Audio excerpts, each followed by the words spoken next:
I'm going to give you the count exactly as it was given to me tonight.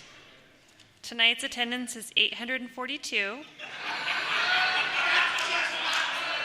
April Fools. Tonight's attendance is 230.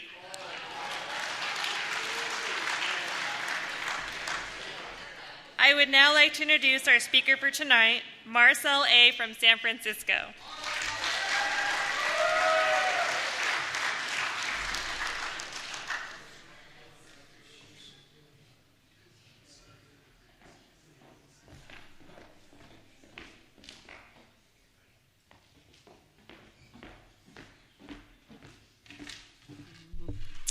My name is Marcel. I am an alcoholic. And my home group is a Turley group in San Francisco, which is a big book study at 8 a.m. on Saturday morning. My sobriety date is September 18th, 1988. And I love Alcoholics Anonymous. I am grateful to be sober. It's always an honor to be asked to share my experience, strength, and hope, and to celebrate another day of life. I'd like to welcome any newcomer into early sobriety. And I hope with all my heart and being that you get to stay.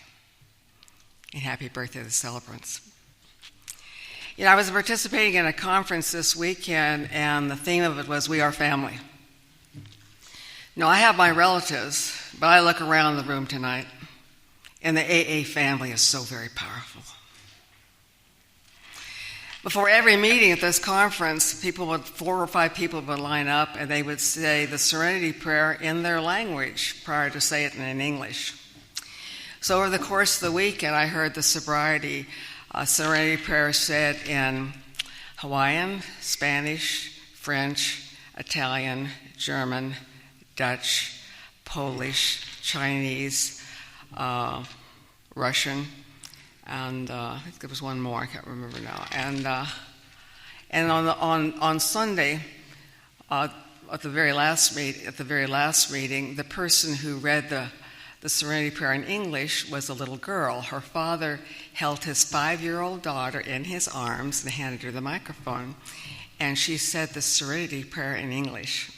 And then she turned, she handed the microphone back to her dad, and she smiled and she gave him a high five. Now, of course, this was the hit, of the meeting that morning, and I love to see children at meetings. I love to see children at meetings. Now, when I was 5 years old, that was not my experience. Because one day at a time, when I was 5 years old, I was just trying to survive and stay out of harm's way, and not lose my life. Because I grew up in the world of alcoholism. I find that my life is tempered, so it happens to be, and 90% how I react to it. And as a result of Alcoholics Anonymous, I do react less destructively than I used to, which is good because my life used to involve the frequent appearance of law enforcement. One of my favorite acronyms for God is grace over drama. Grace over drama. If I practice the principles of Alcoholics Anonymous, which are the steps, I have a better chance of staying in the grace and not the drama. There was a time in my life, the more bizarre the drama, the better. Oh, please, let me find you. Okay. Yeah. That could be quite delicious, but the time would come I got tired of being the wounded martyr judging others. I came into Alcoholics Anonymous exhausted and enraged. And you told me there was a solution to that. I used to go to meetings drunk, and I was at a meeting at 1010 Valencia, which I know some of you in this room remember. I kind of overshot the mark, and I'd fallen off the chair, and I was lying in this little heap on the floor. And Eleanor came in, and Eleanor was this tough New York jazz singer. She got down on her knees in front of me. She said, "Lift up your head, dear. You can have dignity and grace as a woman in Alcoholics Anonymous." So she helped me off the floor into the chair, and she welcomed me to the rooms of Alcoholics Anonymous. And hopefully that's what we do in Alcoholics Anonymous. We help one another. We don't judge and harm one another. Because the more you judge, the less you love. September is an emotional month for me. It is the month of my sobriety birthday. It is also the month of the death of both of my parents. I was at the height of my disease at the time, and my disease said, "I've really got other things for you to do. You don't have time to be there for your dying parents." So I was not the daughter these two people deserved to have. I'd also gone through a very difficult divorce with my only son, who I love with all my heart. He told me he was really quite content with me not being a part of his life. One of my mentors in the program many times says he doesn't like the term speaker. He prefers the term storyteller. Because when we come to the rooms, we don't share our dogmas, we don't share our beliefs, we share our experiences through our storytelling. And over the years, after hearing many, many storytellers share their experiences, I've learned how to be about a mother. I've learned how to be about a partner. I've learned how to be a family member, a better human being. Thank you, Alcoholics Anonymous. I'm also the product of an interracial marriage. My father came from the Philippines to study. My mother's French, grew up in segregated South, came to San Francisco to take care of her aunt who was dying of cancer. On March the 4th, my mother would have been 113 and my dad 105, and both my parents were tough as granite, but they had gentle hearts. My father went overseas to fight in World War II, and sometimes you'll hear the term that all Asians look alike. We don't. But when my father came back from fighting overseas, we were mistaken for being Japanese, which is really not too healthy for us following the bombing of Pearl Harbor by the Japanese. So I learned a lot of very challenging survival skills in those years. That did not make me an alcoholic, but I'm well aware of the dynamics of racial prejudice and being the other. It's cruel. I was walking home with my parents one night, and 3 men forced us into an alley, and they were going to harm us. My father always carried a large knife. He stood in front of us in warrior position. He says, 2 of you will go down. We slowly backed out of that situation. That was one of many situations. When I got sober, my sponsor said, I think you made the decision when you were very, very young, the big V word, vulnerability, not going to be part of my portfolio. I'm not going to give you a chance to reject me. I'm going to reject you first. It's been my experience that Alcoholics Anonymous has never rejected me. Alcoholics Anonymous does not care what your age is, what your race is, what your occupation is, what your religion is, what your sexual persuasion is, or how many felonies you have. You are welcome here. Speaking of felonies,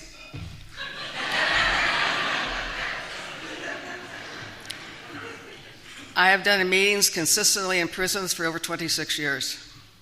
So every month I'm in San Quentin, twice a month, Folsom. I've done a lot of things at Vacaville, Solano, Federal Prison for Women in Dublin, 850 Bryant. Outwater, I'll be going up to Pelican Bay in September. I've done meetings probably in 75 facilities in Northern California, hospitals, detox, juvenile facilities, psych wards. This is very important for someone like me because I'm a volatile alcoholic. When I drink, I do all those other things. I'm a toxic animal. I destroy everything I touch. It's important that I remember that no matter how long that I'm sober. And there are consequences of that type of a lifestyle. And I had a lot of consequences. When I first came to the rooms of Alcoholics Anonymous, one of those treasured elders came up to me and said, Marcel, whatever you can do or dream, you can do, begin it. Because the future belongs to those who believe in the beauty of their dreams. And when I came to these rooms, I had no dreams, and I had no hope. I weighed 85 pounds. I couldn't talk, and any dignity that I ever had as a woman had been beaten out of me, and I was dying of alcoholism. It took me a year to learn the Serenity Prayer. My brain cells have been on hold for a very long time. This program all started with love and service, and to love is a verb. It's having genuine concern for another human being, but then doing something about it. And I came into these rooms with my very best bad look. I'm the one dressed in 3 shades of black, sitting in the back of the room, just daring you to talk to me with my less than gracious attitude, and I'm armed. And you were so very kind to me, so very kind to me. And I came back to you because you were kind to me. Whenever possible, be kind, and it is always possible, and that's the Dalai Lama. I used to watch the woman who's become my sponsor, Kathleen, sober a long time. I always made the time to talk to newcomers, but this woman was so alive. She was also watching me. Now, Kathleen thought I was Native American because in those years my hair was very, very long. I was also very, very dark because I was always getting drunk and strung out and passing out in the sun. I had an amazing tan. And she'd go home to her husband and she'd say, Jerry, that little wooden Indian is at the meeting again. What is it behind that girl's eyes for her to have that look? What happened to that girl? If you lived in that world of deadness, darkness, and despair for as long as I did, a lot had happened to me. I went to a lot of meetings, and I almost read the book, and I almost did the steps, and I almost got a sponsor, and I almost got a service commitment, and I almost stayed sober. And I did not want to identify with you, because if I identified with you as an alcoholic, I'd be like my mother. I wasn't going to identify with you. Yeah. I'd hear you talk about your drunk drivings all the time. I drove drunk all the time. I never got a drunk driving. I had problems with water transportation. I'd flipped a boat up on Lake Berryessa, driving totally out of control. I've always gotten off on height and speed. I still do. I'd actually went over a waterfall, river rafting. I crashed a boat on Alcatraz. No drunk driving. I'd flown back to Chicago for a family reunion. It was the last time my uncle was coming to America. He really wanted to see me. I did not want to go. I was really physically ill at the time. I did attend. I ruined that lovely celebration. My cousin's a nurse. Her husband's a cardiologist. No one mentioned alcoholism. They put me on a plane. I do not remember landing in San Francisco. I have no idea how I got home. They called my son, who was at UCLA at the time. She said, "You've got to get home. There's something terribly wrong with your mother." And he comes home and finds his mother curled up to the floor, weighing 85 pounds, curled up like a toxic animal dying of alcoholism. What a wonderful image for your son to see. It's a family disease. And once again, he calls a member of Alcoholics Anonymous. I could not stand up. I could not sit up. They threw me in the back of a station wagon. And they said that I was screaming at the top of my lungs all the way up to detox. I do not want to be an alcoholic. They said, "You've got to get a sponsor." All these years, I had a sponsor. I said, "I want Kathleen," that the woman I've been watching all these years. And they said, "Well, she sponsors a lot of women." And so I said, "I want Kathleen. Why don't you call her?" And they gave the number, and she knew exactly who it was. I'd never been able to look into one's eyes because my perception of what I saw in your eyes of me was very ugly. How you feel about yourself is projected to others no matter how much you try and camouflage it. So Kathleen drove up there, and she looked at me, and she said, "Are you ready, dear?" And I was ready. She said, "A lot of women want what I have, but they don't want to do what I do." And she said, "You are welcome to do what I do." So I went on a lot of 12-step calls. She said, "I wish you the joy of a purposeful life. And the purpose of life is not to be happy. The purpose of life is to matter, to be productive, and to possibly make some difference that you lived at all." She said, "Alcoholics Anonymous will guide you how to do that." And that has been my experience. I was sober 2 weeks, and I had 3 service commitments. I've never been out of service commitments since I had 2 weeks of sobriety, ever. She said, "Every time you go to me, thank the speakers." I said, "Thank the speakers. It's not easy to get up to share your life. If there's a newcomer there, even though you are new yourself," she said, "you just go up to them and say, 'My name is Marcel, and I'm glad you're here.' Because if you don't welcome that newcomer, they may not come back." I understood that because that's what you did to me. But she said, "In your case, try and smile. You always look on the verge of attacking someone. You're scaring people."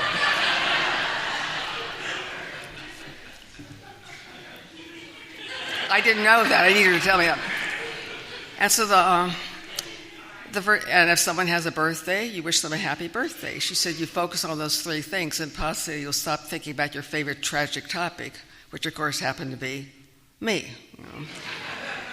The first time I thanked the speaker was at a meeting like this with a podium. I went up to thank the speaker.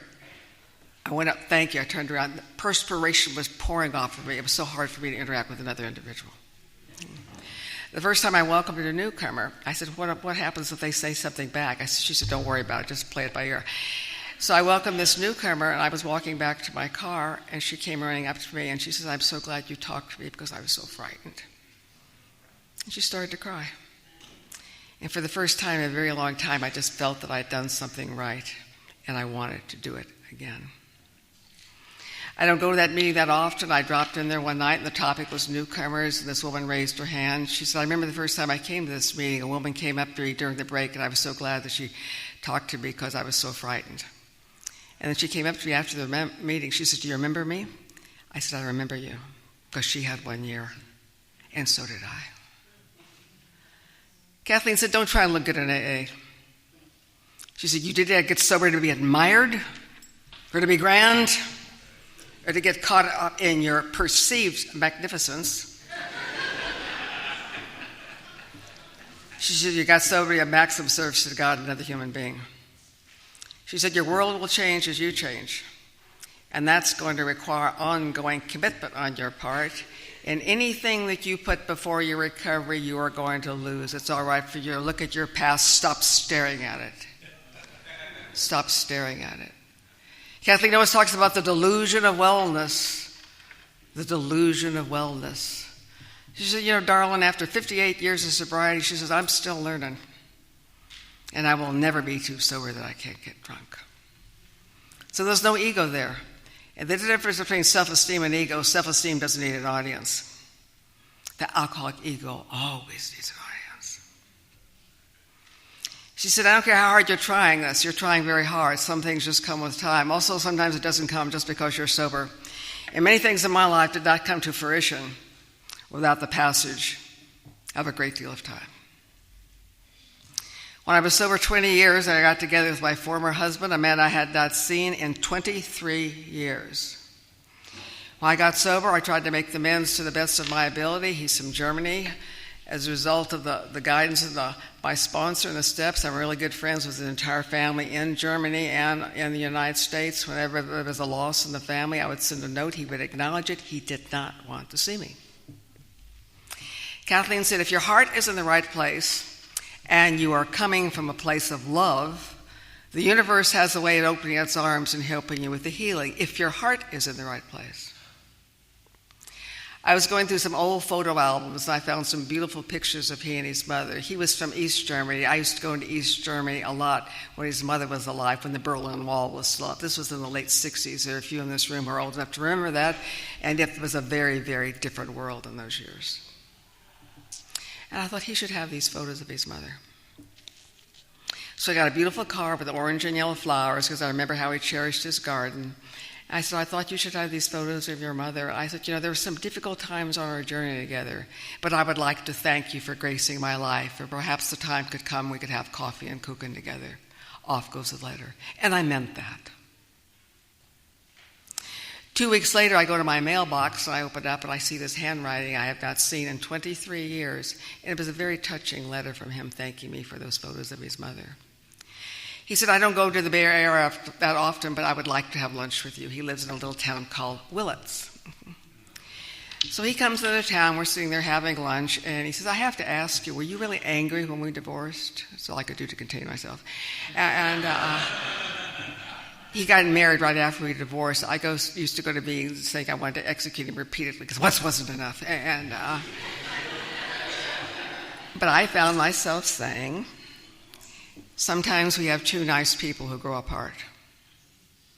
It was not necessary for me to go into the deliberate manufacture of misery. You will find that line in the big book of Alcoholics Anonymous, and the family afterwards, on page 133, and dab my double bullshit behind my ear and judge others.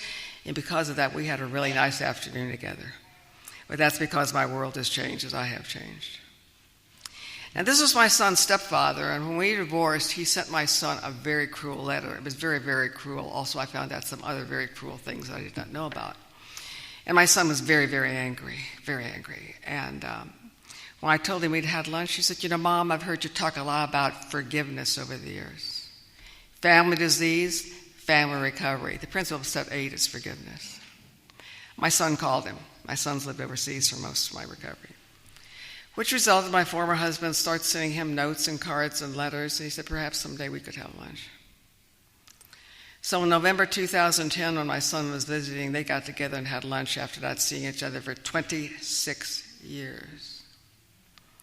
He said, I was so honored and happy that Glenn made the time to come and see me, because it was such quality time.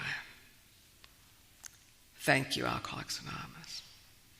Now, this is really nice how this all turned out, but if I'd never heard from him again after sending him those letters, I would have accepted that, because I had no expectations, I had no hidden agenda, I had no hidden motive. I was just doing it because it was the right thing to do. I went to many, many meetings with Dr. Paul, who wrote Acceptance in the big book. Okay. I used to go to an attitude adjustment, don't take yourself so seriously meeting with him. He always used to remind me, remember, Marcel, acceptance does not mean approval. Acceptance does not mean approval. I thought if I accepted it, I had to like it. He says, no, just one day at a time. And many times the God of your understanding isn't saying no, he's just saying that now. And I said to Kathleen, I said, I saw those pictures many times before that. Never thought of sending them to him. She said, you weren't ready yet, dear. And also possibly he might not have been ready to receive them in God's time. So now every year when my son visits, he drives all the way up to Willis to have lunch with him. My former husband just called me last week. He had surgery recently. He says, God, I really like to talk to you because I trust you. Thank you, Alcoholics Anonymous. A lot of my father's family's in Hawaii. It's always very emotional when I go there because one of my cousins looks exactly like my dad. I adored my father. I adored my father with every part of my being. He was 5'2", he weighed 118 pounds, but to me he was as strong as a water buffalo and had a heart as big as the sky, and I adored this man. But I'm an alcoholic, I had leukemia. So I used to take him to the hospital for blood transfusions, and I'd walk in and the nurses would look at me in total disgust. Look at that scum bringing her father like that, and I was scum. And my father, he'd hold my hand and he'd smile. I said, try not to drink so much, dear. He never judged me, only loved me, and I broke his heart because that's what alcoholic women like me do. Because what I have to remember, no matter how long that I'm sober, when I drink and use, nothing is sacred. Nothing.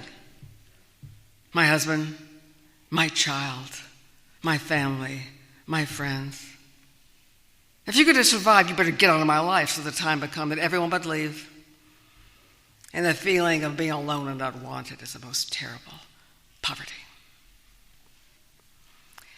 I went back to school in recovery. My father had always wanted me to finish this degree. My father's family has a lot of degrees. And I was in class one night, and the professor said, pick an object in your house and write a few notes about it and turn your paper over. And then he picked 3 people in the class to share about their object, but without their notes. And he said, Marcel, get up and share about your object, but without your notes. And I had picked my father's favorite chair. I said, that is my father's favorite chair. When I was a young girl, my father would sit in that chair, and I would sit on a little hassock in front of him. My hair was very, very long. He'd make coconut oil from scratch like in the old country. And he'd put that oil in my hair, and he'd brush my hair and brush my hair until my hair was like strands of long black silk. That chair was filled with love. My father was Wanda's son. So when I had my son would sit on a little hassock in front of him. And then my father would whittle these little wooden toys for him. And then my son would climb his lap, the dog would climb up in his lap, the cat would climb up, and the chair was filled with love. But after my father got leukemia, he was too weak to sit in the chair. So I would prop him on the couch with pillows, and I would talk to him, and I would read to him, and the chair was still filled with love. But after he died, I couldn't sit in the chair anymore. So the chair was vacant for a very long time. So one day I brought it upstairs by the fireplace, and I was sitting in it, and I was reading in it. But there were the times that that chair just seemed to embrace me, just like my dad. Now, when I said that in class that night, my voice cracked, and I couldn't speak because I experienced every raw emotion of my father's death that night that I had not experienced when he died because I was drinking and using at the time. So you may never know that many years down the road you get a chance to experience something very sacred in your life. Sobriety doesn't shield me from life. I got cancer in my 11th month of sobriety. Sometimes I get really special gifts, and I like the way the package is wrapped at the time. I could have gone down another path. You go out there and waste yourself on booze and drugs. And I was surrounded by the loving arms of the program Alcoholics Anonymous. I was a runner and a loner all my life. I never had a friend before coming into Alcoholics Anonymous. You took care of me. I live up 3 flights of stairs. I don't have an elevator. This Irish family said, you're staying with us. They treated me like their daughter. I said, I don't want you to go to any trouble. Every morning this place of French toast and bacon was headed down, I never experienced anything like that in my life. I've had 4 sponsees with cancer. One's battling multiple sclerosis right now. Another one just had surgery for heart disease. And I know whatever I'm going through in Alcoholics Anonymous, you will sit with me, you will walk with me, you will hold me. We are never alone in Alcoholics Anonymous. But I had to become an active participant in Alcoholics Anonymous. I have to participate in this. Someone I deeply loved died in my early sobriety, and so many things were left unsaid. So if there are people in your life who you love and you care about, tell them. Because the years go by very quickly, and they're gone. One of the last things he said to me, he says, "You never said you were sorry," which was a perfect time for me to make things right, and I didn't. And that's one of my regrets. But regrets are an appalling waste of energy. You cannot build on them. They're only good for wallowing in. So do not lead a life, Marcel, that leads to more regrets. You got to with your kindness, because the language of the heart in these rooms is very real. But the rage did not leave me without the steps. I bared a lot of things when I was out there, but I bared them alive. Unless I incorporate these steps in my life on a daily basis, it's been my experience that history repeats itself. Because sobriety is not the goal of AA, it's just the entrance to AA. So many times I hear people say, "I did the steps." That's past tense. On page 15 of your 12 on 12, it talks about what are these steps? What are they? It's that these steps are a group of principles. What's a principle? A principle is the basic truth. Spiritual in nature, which if practiced as a way of life, will expel the obsession to drink, enable a sufferer who is me to be happily, usefully whole. I never felt whole in my life before coming in here. And you told me these steps are not punishment, these steps will set me free. And the key word in that passage is practice. Because I'm capable of hurting you stone cold sober if I don't practice the principles of the program. We're doomed to a life of solitary confinement within our own skins. Make it a comfortable place to live. It's not comfortable unless I practice these principles. Principle step 1 is honesty. Marcel being willing to change. What am I like when I drink? I'm mean and I'm cruel, and nothing is sacred to me, and I have no value. You have no value to me. I had a tendency to treat people like things and things like people. I take a person and use it to buy and then discard it like a thing. Terrible way to live. Principle step 2 is hope, believing I can change. Belief leads to reliance, and reliance leads to trust. And I trust in the process of the program of Alcoholics Anonymous. It is a process. Because any level of decency, integrity, and joy in my life, thank you, Alcoholics Anonymous. And the principle step 3 is faith. That's all it is. The faith and the trust to move forward with the rest of the steps. 1 and 2 are just conclusions. I make that decision, but let's get moving. How can I do anything about my character defects if I don't have the courage to take that searching and fearless moral inventory? Also, when I looked at my 4th step, my sponsor said, "Don't forget the good things you did, dear." And I did do good things. Also, I got a chance to grieve over the things I had done. We don't talk about grieving a lot at meetings. I had incredible grief over what I'd done. And I had to go through the process of grieving. Part of grieving is anger, isolation, bargain with the God of my understanding. 5, integrity. I didn't have anyone listen to me in my entire life. What an honor and privilege to listen to someone share their innermost secrets. I have the privilege of hearing a lot of his steps. What an honor that is. Principle step 6 is willingness, but willingness without action is fantasy. I just think I'll sit around and be willing and just bundle those little resentments. Just feels just delicious. It's exhausting. Principle step 7 is humility, and my first glimmer of humility was coming into a room of Alcoholics Anonymous and saying, "I do not know what to do, and please help me." Human beings are God's language. What do you want me to do today? If I'm paying attention, if I'm waking up, part of recovery is wake up, You'll find something for me to do. Otherwise, I'll just sit in my room and think about myself all day long. 8 and 9. Principle step 8 is forgiveness. 9 is justice, responsibility, and restitution. I had an incredible rage over my alcoholic mother when I came in here. The very mention of her name could make me tremble. But through the process of Alcoholics Anonymous, I would come to accept myself as an alcoholic woman and to understand and appreciate her torment and to later come to love her at a depth I never thought possible, when I was able to separate the individual from the disease. I didn't condone her actions. There's bad stuff there. Again, acceptance doesn't mean approval. But again, my emotion-backed demands from a woman who is not capable of giving it to me. My emotion-backed demands get me into a lot of trouble. A lot of trouble. Step 10 is perseverance. I have to continue to look at myself. I always do a 10-step. I still make a gratitude list every night. And many times I'm wrong. I don't say I'm sorry. I am wrong. There's a big difference between I'm sorry and I'm wrong. I'm wrong. Clean it up. Clean it up. Before I get out of bed in the morning, I lie there and I breathe. Here I am. And I know you're there. Please guide me today using your tools to be the very best person that I can be, but not to be attached to the results. Please reveal to me what needs to be revealed. Please heal for me what needs to be healed. Please guide me today to bring some happiness into someone's life. And when I go to bed at night, were you joyful to be with today? If not, let's try and do better tomorrow. Teresa of Avila talks about treating your insides like a garden. God planted the garden, it's up to me to water it. And to water the flowers, laughter, caring, loving, giving, sharing, these are the blooms of life. Stop watering the rocks and the weeds. Fear, anger, resentment, bigotry. Stay sober and carry the message to the alcoholic who still suffers, but to practice the principles in all my affairs, which includes my family. It's really nice for running around doing all this service, like with sponsees. They think it was kind of cool, and possibly the family doesn't think, I'm so cool.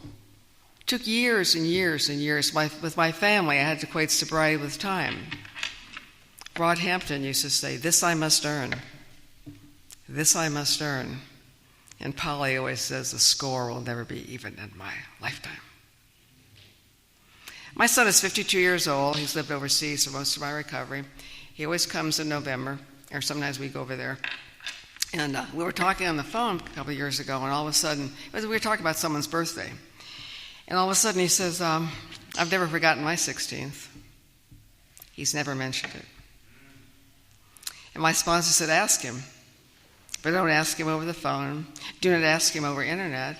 She says, you ask him face to face, but if you're not willing to accept the answer, don't ask the question. So he comes home the third day. I said, I'd like to ask you, about your 16th birthday. I said, you never mentioned it. And he paused.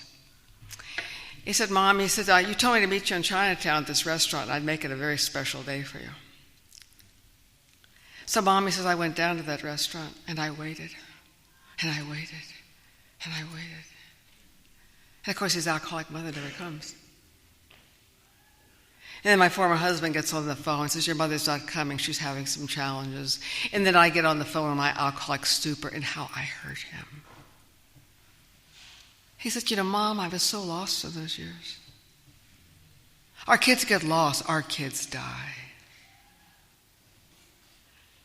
3 years ago, I spoke at a 3-day camp out up in Occidental for 100 Alateens. You want to hear some chilling stories? We may have forgotten some of this stuff, but they haven't. When he told me that, I'm hearing this 34 years later. So more is always being revealed, so I leave the door wide open. The things I may have forgotten, but they haven't. I said, darling, I can't erase the pain that I caused you. I've been trying to do things differently for a very long time. He says, I know, Mom. But I said, but I will always be an imperfect person. And he said, me too. And he gave me a big hug. It's really nice, when he comes here or we go to Europe, I go to get on that plane and he puts his arms around me and says, I love you, Mom. I waited a long time to hear those words. That's alcoholism. Sometimes our kids come back to us. Sometimes they don't come back to us. My sponsor asked me, what's important to you in a relationship? For me, honesty, trust, respect, someone I can communicate with, someone I can laugh with, integrity. Do we have the same values? Now, if that's very important to me, I better work on becoming this person myself. Not here I am, baby, make me happy.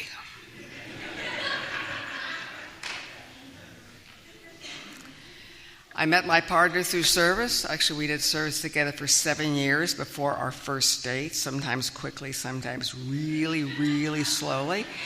And actually, our first date after doing a meeting at San Quentin, very romantic. And, I not only love this man, I trust him, I respect him, I really admire his integrity with his family. That was a big attraction to me, was his integrity. And so one night I brought him home and he never left. I mean, you know how that goes.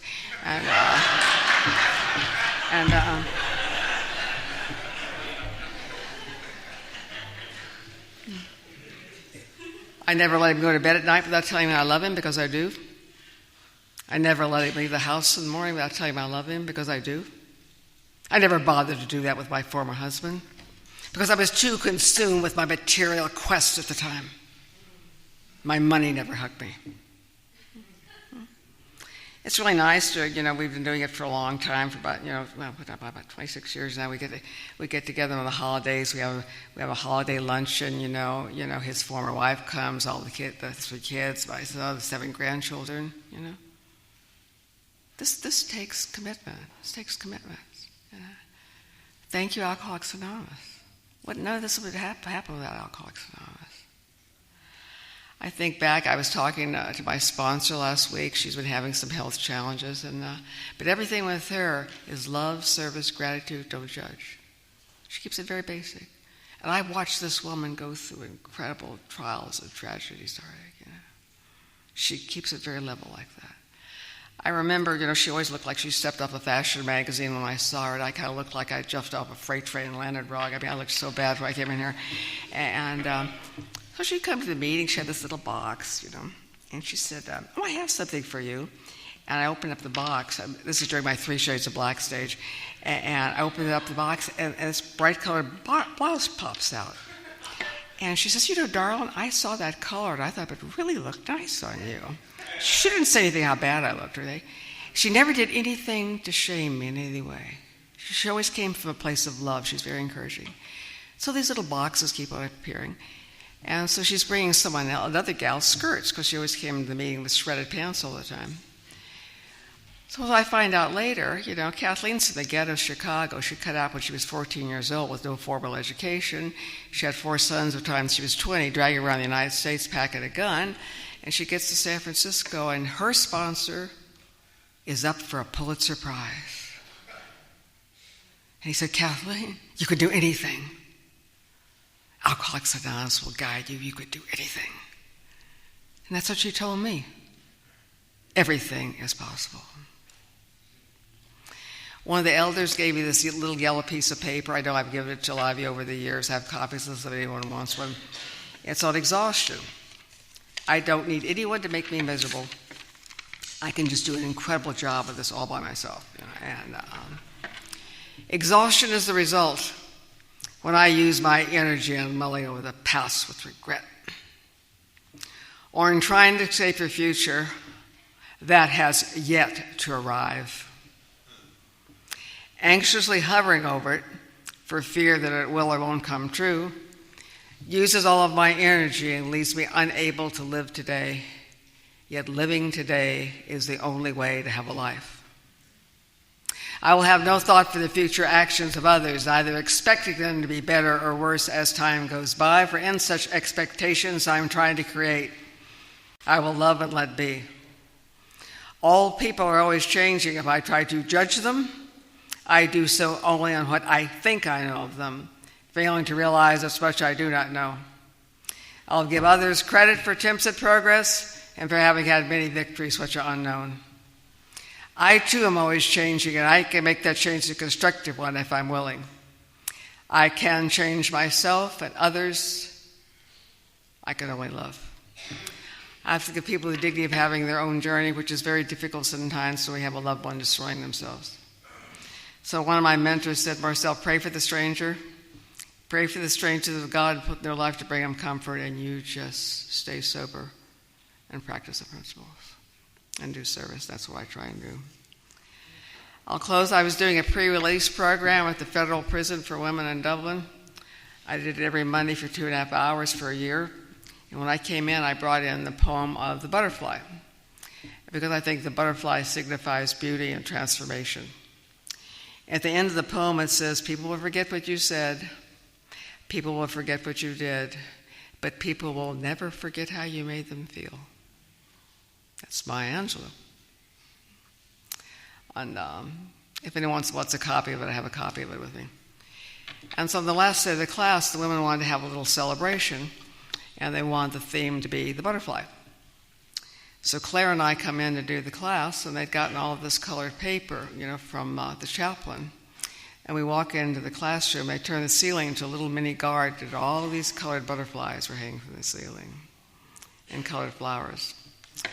And then they made a big rainbow on the blackboard, and it said, we made it. Every Monday for a year was a big commitment for these women. And then they made a big heart, and the whole heart was comprised of butterflies.